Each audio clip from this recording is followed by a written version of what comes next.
So today let's talk about dash cams, and specifically I'm going to review the Nextbase 512GW.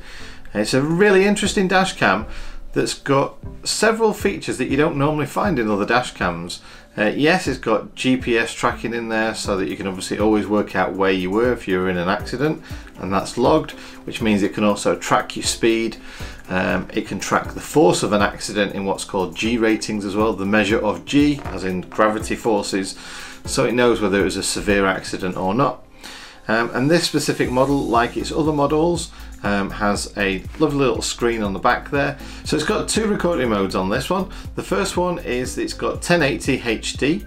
It will then record at 60 frames a second, which means that if you are involved in an accident or you see some motorist passing you by and it's really quick, this will allow you to slow it down and still retain all the information that it recorded, so it won't be blurry or anything like that. So in that regard, it's really good and probably one of the best I've seen. So the second recording mode is 1440, which is like 25% on top of HD.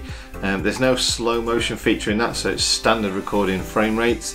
But it does give you that extra sharp, crisp kind of image back, so that if you do want to try and work out things as you kind of viewing your footage back, it will get extra pixels in there, so you can slightly zoom in a little bit more if you need to pick out details from something that's recorded. The W stands for wireless, so you can actually connect your smartphone to this. So if you've gone through an accident, or you've basically needed to pass information to somebody about an accident, you can simply just pair this up. It'll go into Wi-Fi mode, put your phone onto it, and then basically download the content from it.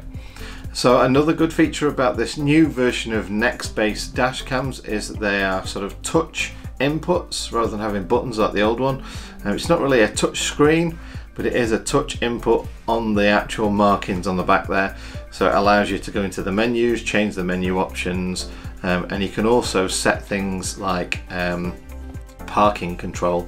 So if you are in a car park and somebody bangs into the back of your car or the front of your car, this will detect the jolt and then start recording.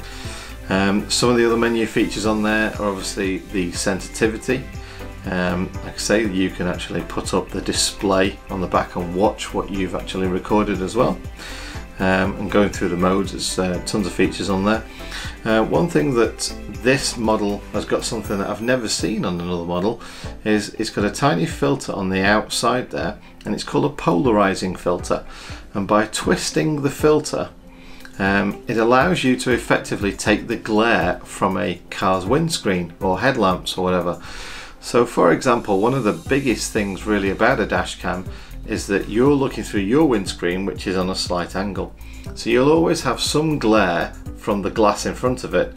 The second problem that you've got is if you need to identify the driver of another car that you're involved in an accident with, or you're providing evidence of, their windscreen is at such an angle that the glare on it will probably mean that you can't actually see their face, or the dash cam can't.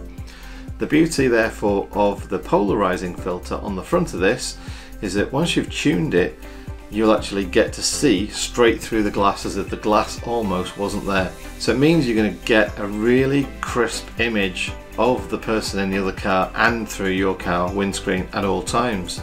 So if you're looking to get the Nextbase 512GW, if you check down the description below, there's a link that will get you the very, very best price on this at any time. All the links in my video descriptions go to links that provide you prices in real time. So if you're ever going to get a discounted price, it'll come up with the discount, or otherwise it'll always find the cheapest price available. Thanks very much for watching today, and hope you enjoyed the content. Please do consider subscribing if you've not already. Give it a thumbs up if you did like it, and don't forget to share. If you know somebody who's interested in a dash cam right now, share the video with them so they can see this review. And until the next time, take care, bye.